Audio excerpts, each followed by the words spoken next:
As more and more begin to know, the status quo has got to go. They're bound to say yes to a man named Dr. No, a man who makes the establishment panic. Grassroots are growing way too wild, too organic.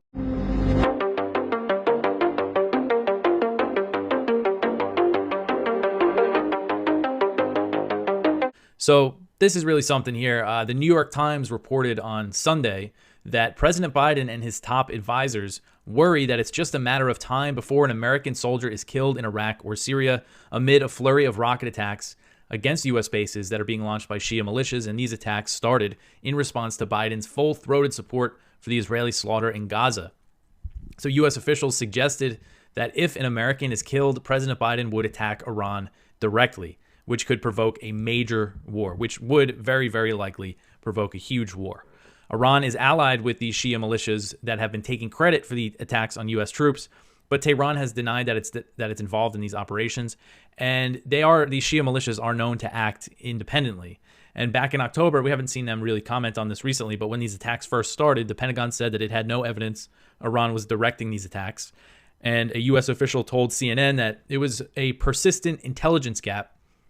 I didn't really phrase that properly. The official said that whether or not the Shia militias act independently is a persistent intelligence gap, meaning they don't know if they're acting on Iran's, behest here. And again, they have their own interests. They really want the U.S. out of Iraq. That's all part of this as well. And by this logic that, these groups attacking the U.S. means the U.S. can bomb Iran, by that logic, Russia has every right to bomb NATO, to bomb the U.S. And the media really plays right along with this whole way of looking at this. Whenever you see them talking about these attacks on U.S. troops in Iraq and Syria, or these militias, they say Iran-backed militias, Iranian-backed groups. And we see the same thing with the Houthis, the Iranian-backed Houthis. It's always in there in the Western media reports on the Houthis and these Shia militias inside the story, and a lot of times even in the headlines. That's like if every story we wrote was the U.S.-backed Ukrainians, the U.S.-backed Israelis.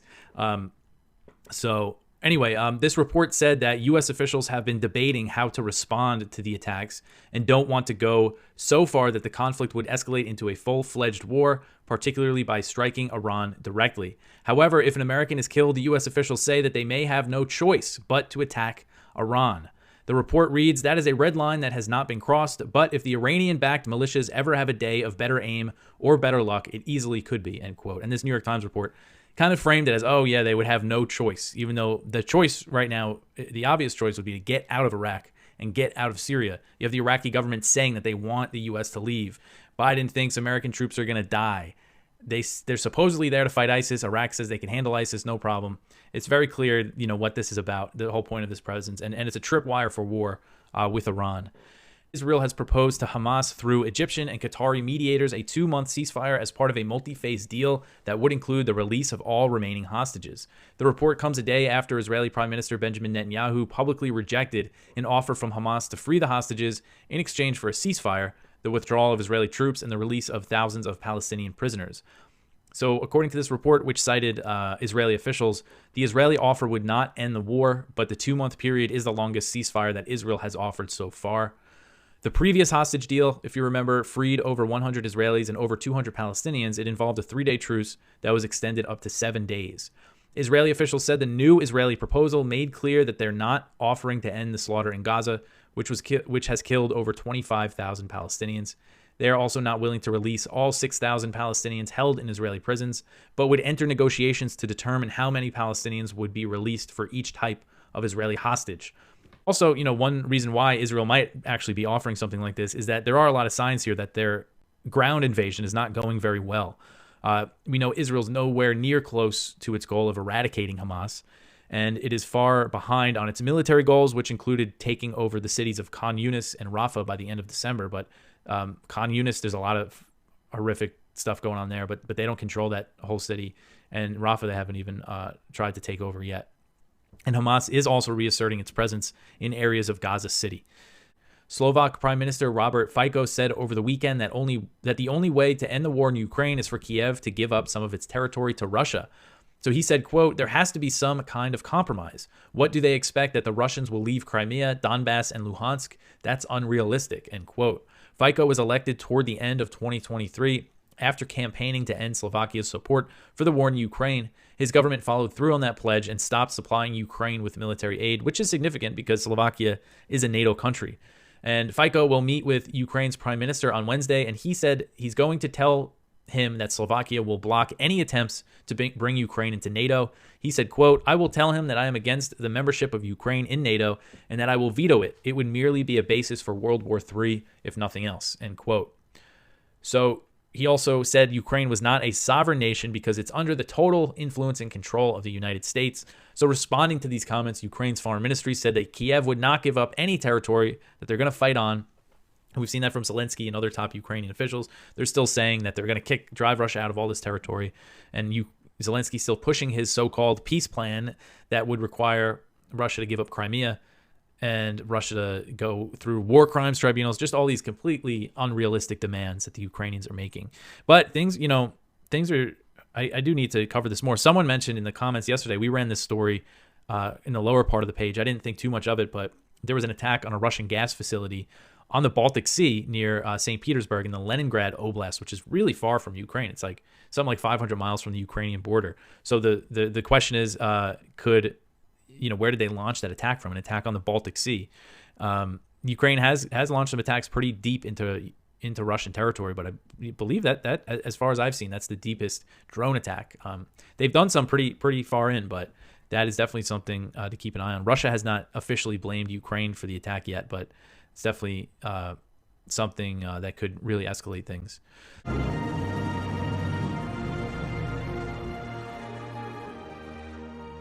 Does Israel really think it can affect the PR war and free speech here in the U.S.? Oh, it does, and it's been trying to do so for literally decades. What you're referring to, Judge, I think, as the Supreme Court decision this week dismissing or not taking up a lower court's ruling on a suit brought against Palestinian rights group by an Israeli lobby organization, alleging that the Palestinian rights group should not be allowed the basic First Amendment protections afforded to, the U.S. and U.S. entities because it was sponsoring terrorism. It was a terrorist mouthpiece. And, this has been going on since 2019, this particular lawsuit. Federal court, district court ruled against the Israeli lobby on this, said, of course, the Palestinians have the right to speak as anyone does. That was appealed. It went to federal appeals court where, again, that appeal was dismissed. And then because of the way it works, particularly if you have the money behind you, they were able to go to the Supreme Court. Supreme Court, rightly, of course, I think most people would recognize that, you cannot cancel, you cannot shut down somebody's right to free speech, regardless of how you feel about them. This is exactly what this Israeli lobby and other allies within the American political establishment, media establishment wanted to see. Supreme Court rejected this, of course. But the thing that concerned me, Judge, it was a 5-4 decision. This should have been right. This should have been like 9-0. I mean, and I don't understand. I mean, the way it was, the Supreme Court response to this didn't provide details. It didn't provide that level of information as to why the justices voted the way they did. But it's concerning because they came close to affirming this right to shut down Palestinian groups. And of course, everyone understands the danger in that, right? The slippery slope of that, where would it take then to push that on to a Black Lives Matter or to an anti-tax organization or whichever group or ideology is out of favor with those who have power, particularly, again, the money and the resources to launch these types of multi-year lawsuits, which very few people can afford to resist. That's part of it, Judge. So whether or not they were successful, what are the coffers? What are the bank accounts for these Palestinian rights groups looking like right now? Having to defend themselves for 5 years in federal courts gets very expensive. And so that's part of the strategy as well. The Israeli group, these are Americans, I guess it's AIPAC or a group like that, said that what the Palestinian group was doing with its speech was aiding terrorism. Now, that, of course, is a hot potato. But you remember in the days and weeks and months following 9/11, when the Bush administration and the Congress were going crazy, writing new laws in an effort to cover their backsides for being asleep at the switch on 9/11 and expanding the definition of aid to terrorism. Even that law, enacted in the fear and mania of the Patriot Act and all those awful things they did to human freedom right after 9/11, even that statute has an exception in it for speech and for First Amendment activities. So if somebody stands on a public street corner outside of Fox News on 6th Avenue and 47th Street, and makes a statement derogatory towards the IDF and supportive of Hamas, that statement is protected. It is just speech. Even though people in Gaza may take comfort in seeing that, it is just speech. I'm sure the Bush administration reluctantly accepted that exception in the statute, but they wouldn't have passed it without it. Can Israel possibly achieve both of its goals of degrading and destroying Hamas and freeing the hostages? I don't see how they can do that, Judge, without redefining what words mean. Right. Without, right. I mean, I don't see how that's possible, in the sense of eliminating the resistance, eliminating Palestinian resistance to occupation, which exists through a vessel like Hamas, whose name means Islamic resistance. As long as there is occupation, there will be resistance. So as long as the Israelis try to subjugate the Palestinians, try to make them submit, through particularly military violence, through military occupation, there will be armed resistance. I mean, that's just the way we as humans work. That's just the reality of it. And the idea of somehow getting the hostages back by destroying neighborhood after neighborhood in Gaza. I think everybody who's sane, everyone who's got an ounce of compassion wants to see those people return to their families. And the way the Israelis are going about it, by destroying everything they can in Gaza, and particularly with the fact that the only way hostages have been released was during a ceasefire, right, which falls in line with what history tells us about how these things work. You get people back through negotiations. You get to peace through negotiations, not through war, not through destruction, particularly in cases like this, again, when we're talking about occupation. So this idea that somehow they are going to kill their way to freeing the hostages is just nonsensical. But again, I think we have to look at, well, who's directing this policy? What are they trying to achieve? And when you're talking about Netanyahu and his cabinet, when you're talking about the national security types that run the military, the intelligence and security services of the Israeli state, you talk about the far right zealots who make up the constituency for which this Israeli government represents. Their interest is not in those 120 people and their families who are still being held hostage. Their interest is in using those people as a means to an end. And the means to that end, of course, is the continued ethnic cleansing. So as long as those people are being held hostage, and as long as you say that the way to get them back is to fight your way in and extract them, then we see the answer right there. You're listening to Part of the Problem on the Gas Digital Network. I will tell you, there were a couple things that I was encouraged by that I saw at the World Economic Forum's gathering in Davos. Number one was, much like last year, for the second year in a row, they were very consistent about what the biggest threat in the world is. Do you know what it is, Rob? Well, don't they like to preach about diseases a bunch? It was not disease. That was in the list, but it was not number one. Non-compliance with the disease authorities? Essentially, misinformation. Oh, okay. Misinformation is the biggest threat, and this was consistent throughout the whole meeting. Well, now he's attacking my good old-fashioned industry. Yeah, that's right. I've been a misinformation pedalist for 6-7 years running now. No, but basically that's exactly right. That it's us, it's libertarians, and it's misinformation. All the stuff Can I make a good honest living in misinformation? Who are they to take that from me? When they say misinformation, what they mean is people dissenting from the narrative that we've decided is correct. People dissenting from our rightful monopoly on information and on ideas and what people are allowed to think. That's what they're saying. They're not actually having like a real argument about who spread more information, me and you or Anthony Fauci. They're not actually going like, well, who's really the most responsible for misinformation? Because if we were doing that, man, NBC and CNN and all these guys are in a lot of trouble, right? Obviously, it's a given when they say the word misinformation that they're not talking about 15 days to slow the spread as being misinformation. They're not talking about masks work as being misinformation. They're not talking about lockdowns work. They're not talking about if you get the vaccine, you can't get COVID and you can't transmit COVID, right? These are all things that were objectively misinformation, but they're not, we all know, what are they talking about? They're talking about Joe Rogan or RFK or any of the people who, the Barrington Declaration, like any of the people who went against the official, so just when I'm saying this, understand that what they're saying as the threat is not misinformation as the word is actually defined. The same way they're not saying democracy as the word is actually defined or America as the word, that's not what they mean. What they're saying is that the biggest threat is that people are allowed to challenge the propaganda. And they're right about that. But that should be kind of encouraging to us. It should be kind of encouraging to us that these guys recognize that we might win. Like, think about that. They're saying we have this real problem of misinformation.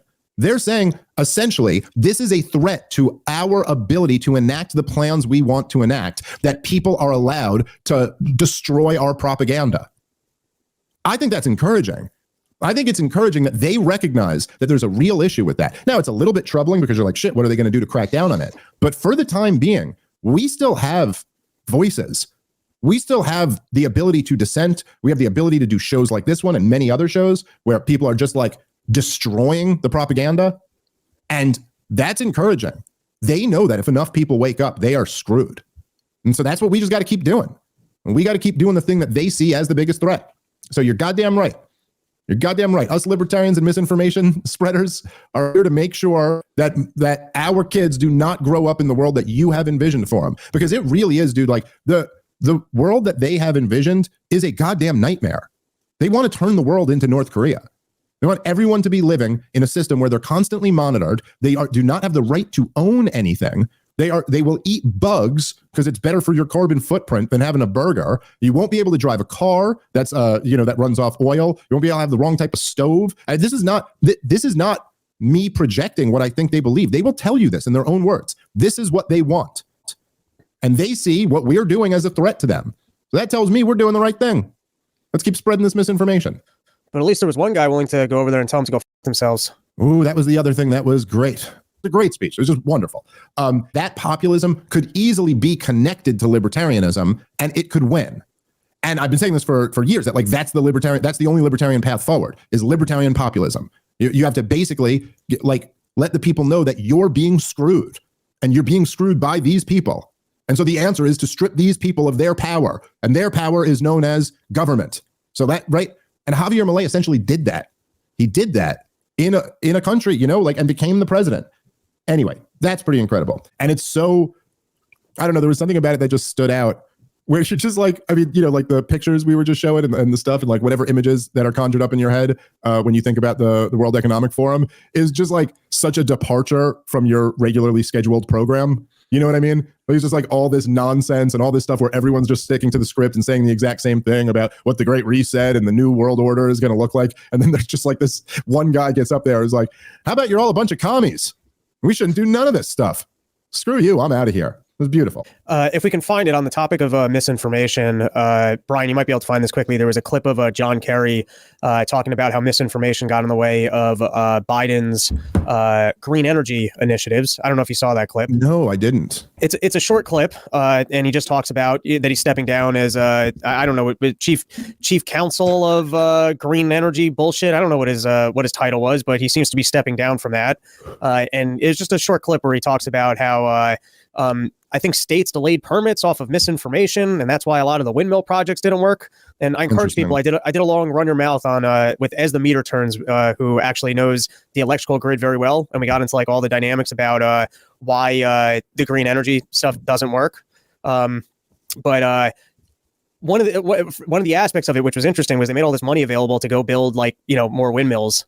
But that doesn't increase. That's increasing the demand for windmills. It doesn't increase the amount of parts the giant windmill makers can actually make. Interesting. And so, of course, their math was all wrong. Your daily dose of liberty education starts here. The Tom Woods Show.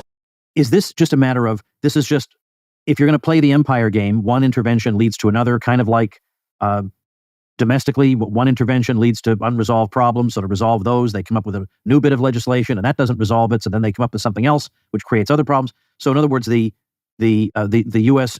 Israeli support now yields this problem in the Red Sea that they'd have to go fix, and it just either you go back to the root and you just knock it off, or you're just going to have endless problems. Yeah, that's the deal. And look, that's the story of enough already, right there. And you can say, oh, well, you want to appease terrorists or whatever. The point is, we shouldn't be doing any of this stuff anyway. It's not inevitable. It's almost all of it is a result of American support for Israel. And this isn't to oversimplify it, because look, I'm an individualist, and every American involved in the policies they've been involved in this whole time, they bear responsibility for what they do. Not all of them are neoconservative Israel firsters. You know, George W. Bush and his people certainly had their own agenda. Same for Obama and what have you. The arms dealers have their own agendas. Everybody's responsible, the officers and who want their promotions and the rest.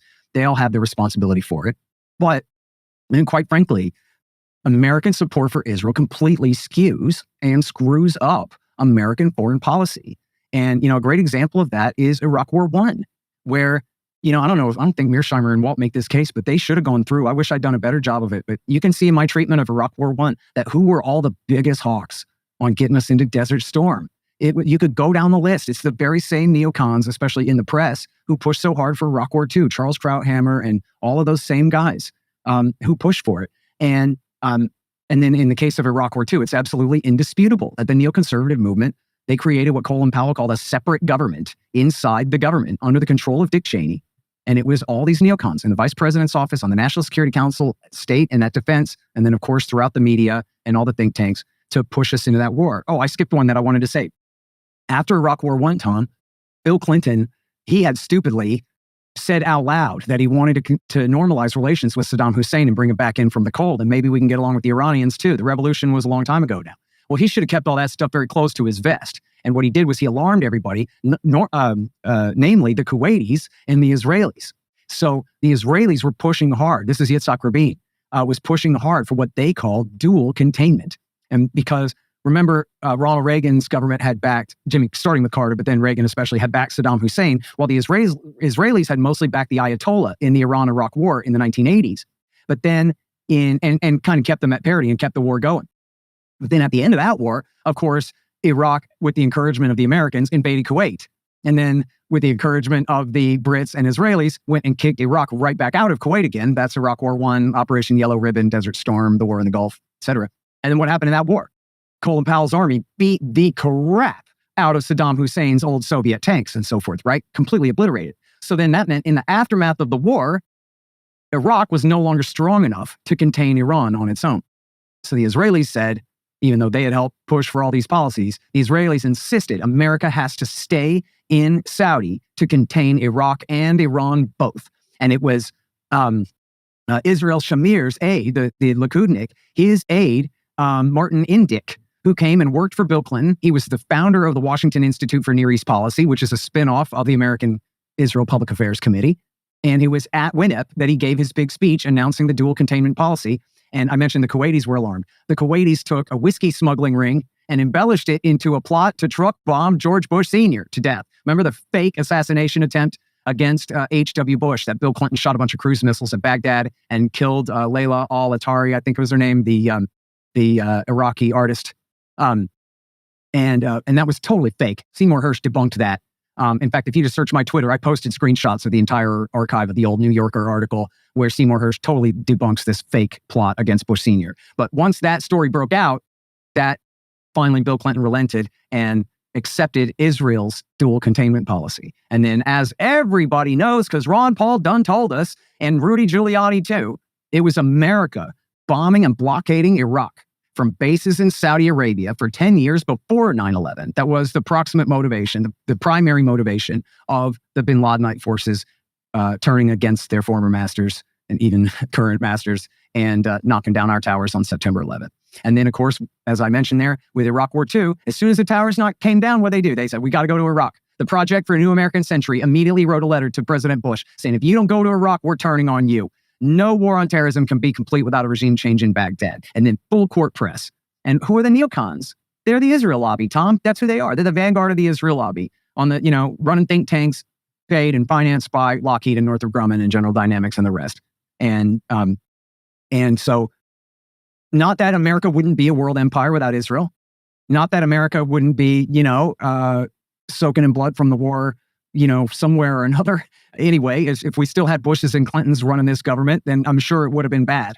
But you can definitely see where Israel's influence on American foreign policy helps to make everything much worse. And then, yes, it is simply dominoes.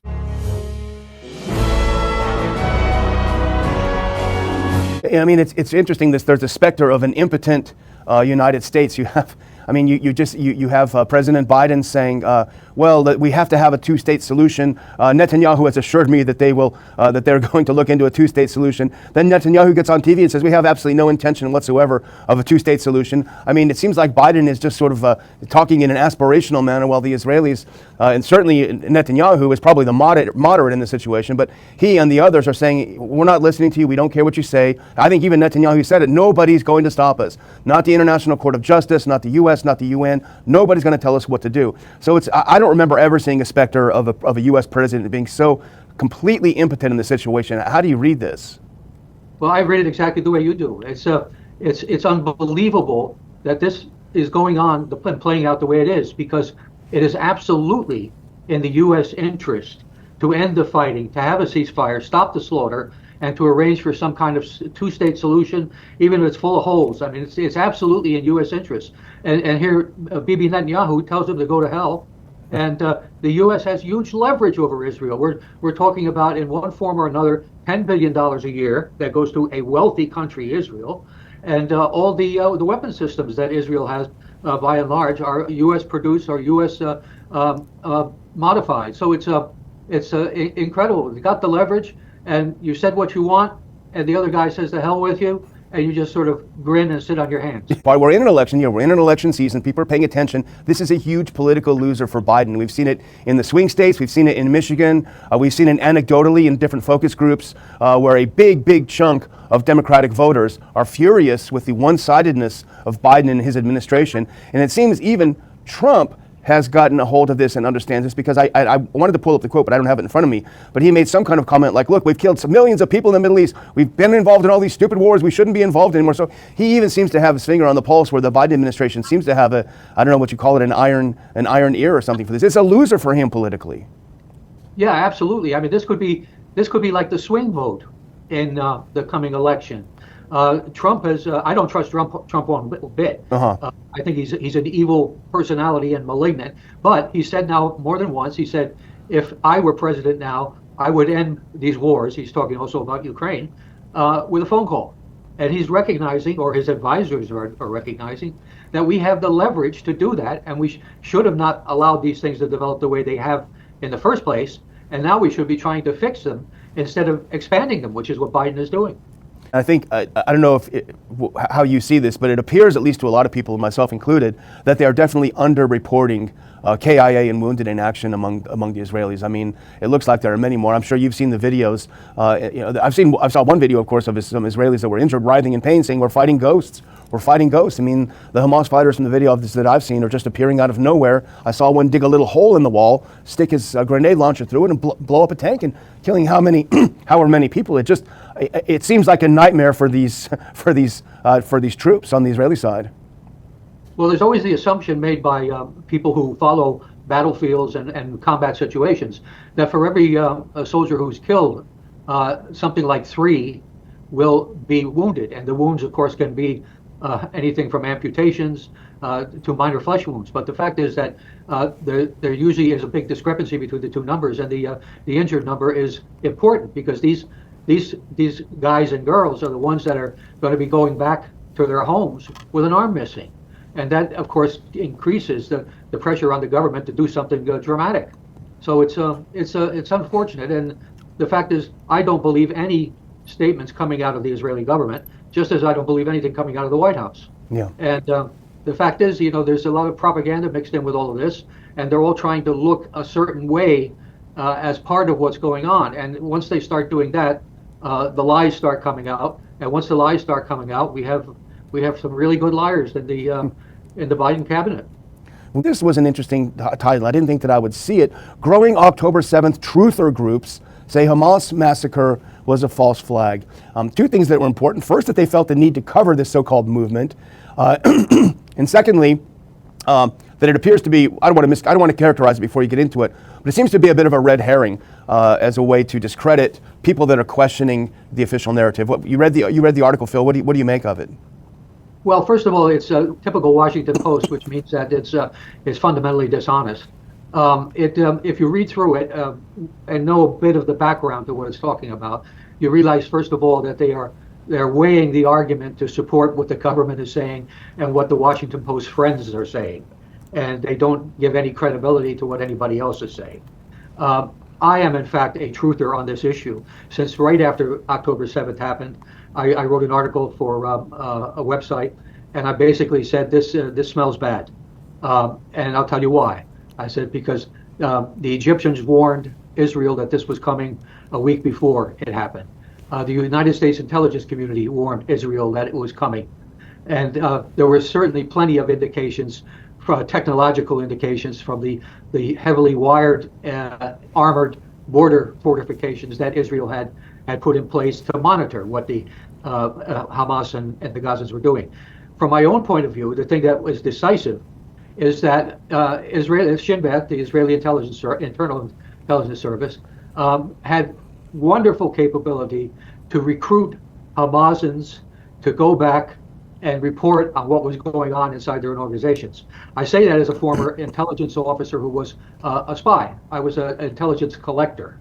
And that's a different viewpoint than what an analyst would give you. And what I knew was that every day there were workers coming out of Gaza, going into Israel. The number I saw was there were upwards of 15,000 of them. Wow. So this is like you walk into that situation, you start recruiting these people, you give them simple communications devices, and you tell them, look, tell me everything going on there. And it turned out, of course, that Hamas was doing all its training and everything right out in the open. So there was so much information. It seemed to me that this had to be a setup, that it was a provocation agreed to by the Israeli government to let this happen. And I would guess that they had no idea that it would be as effective as it was, but to let it happen so that they could do the cleaning operation and get rid of Gaza altogether. That's what I feel, and that's what this article is attacking. Suddenly a lot of people are coming around to this conclusion that this is very possibly just what happened, that Israel made this happen and is now exploiting it to destroy Gaza.